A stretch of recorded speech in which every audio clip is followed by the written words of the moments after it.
My name is Mary, and I'm back to talk to you a little bit more about Vanguard today. Today I'd like to talk about the 7 monthly themes. I feel like these are really important for the overall vision of Vanguard. It gives them the context and connection that I talked about in another video. I'm going to talk about another video.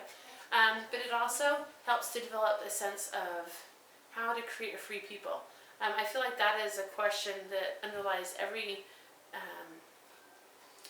striving to fulfill your mission, because you cannot fulfill your mission adequately if you don't know how to defend your freedom. And the purpose of these 7 monthly themes is not only to give them context for their education, but to develop a love and passion for the virtues that can help support our freedom and the principles that help support our freedom in a very simple and visual way. I'd like to start my visual with me, because I'm the center of existence, or at least that's where you think at the beginning of the year, right? That I am the most important. So how do I make myself happy? And what is a meaningful life? These are questions that the founding fathers had too.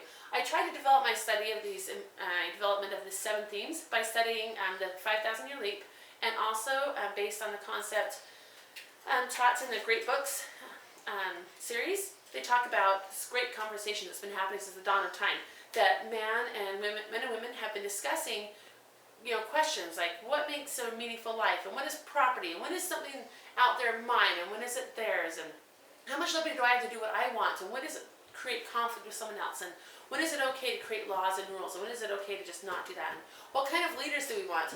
I feel like these 7 themes address these very questions that people have been answering through their art, through their music, through their literary works, through their how they set up government.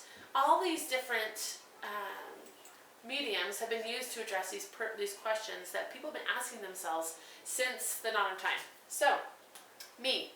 What makes a meaningful life, and what makes me happy? Okay, this is a great way to start off the year. What makes happiness? What is real happiness? We like to take subjects, or I should say subjects. We like to take principles or virtues like service. I might use service this month, or accountability. And then what I'll do is I'll use the 4 lenses to further explore that. Alright, so let's say we do service that month, or no, we'll do accountability. So let's say that we have a book, Mysterious Benedict Society. We have some people that are miserable. I don't know if that's a good example or not. It's not the best one, but off the top of my head here. Mysterious Benedict Society, where these kids are surrounded by people that are miserable. And they're kind of stuck and pigeonholed in these places. But these 4 kids, they're going to pursue their mission. They're going to do what they need to do, and they're accountable for it. And so they pursue that, and they work at it, and they become happy. And they're happier at the end, and they see the fruits of that. And so that's where you use literature and you use subjects to help to explain, what is accountability? What does accountability look like in history? And let's analyze it scientifically and mathematically. What are the truths that we can find that support or negate what we're talking about this month? And then, of course, the imaginative arts lens, that's when we talk about, okay, let's see how accountability feels or looks like in a picture or in music or in literature. And it just rounds out your complete and overall look of what we're trying to get done. So, we're just trying to teach them that month. The next theme that we talk about is liberty. Okay? How am I going to use this life that I have? What can I do with my life? And, as I move my body and interact, move around, what freedoms do I have, and how can I protect those freedoms? Is there such a thing as freedom without responsibility? There's all these great questions that you can pursue that month. And then look at different virtues that help to teach you that and reinforce it. Like it might be integrity. Integrity is a really important part of liberty. People need to have integrity as they interact with each other. So you might look at books like Red Scarf Girl. Red Scarf Girl is a great example of no liberty and how that negatively impacts a person's life and happiness. So you can look at, that's really great as you explore these different ideas.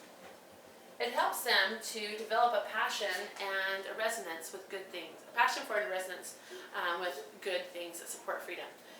So that's liberty. The next month we talk about, the next theme is work or property. Okay? We live and we move, and then we work and create something that is ours. And how do we do that? And why do we do that? Or should we even do that? Or should we have someone else do it for us? This is a really great question that has been asked again and again. And you see it in movies. You see people that are lazing around, and you see them that are miserable. that's an answer to that question, whether they're trying to portray that or not. So we try to show the kids different examples of this through work and explore that idea. What is property? What is work? You can look on the different websites and different inspirement pages, the different structures of the month to see how this evolves. It's really cool how it comes together. But again, we're just going to focus on the reasoning behind the 7-month theme right here. So the next month we talk about God and our responsibility to Him. What is the role of God in society, of this morality? Is it important to have morality in society?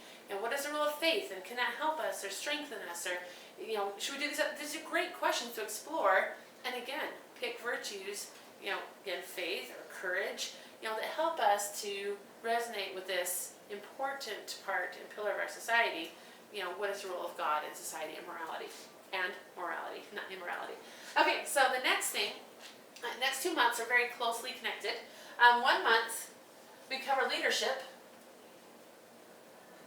and how to create service-oriented leaders. These are kind of pillars here on the side. I don't know if you can see it very clearly. But then we have these pillars of leadership, and then we have, the next month after that, we explore society. How do we have a healthy society? What rules are necessary to moderate our interactions with others? That's what society is. Anytime you have 2 people together, whether it's in a family or it's 2 nations coming together in a world situation, or on the smaller scales in communities or whatnot, you're always going to have friction or something needs to be defined. If you're on an island by yourself, you wouldn't need society. You wouldn't need to worry about this. You wouldn't need to worry about leaders. But the second you have 2, 3, 4 children, all of a sudden you need a leader, and that becomes the father or the mother, and you have rules that are described for that family.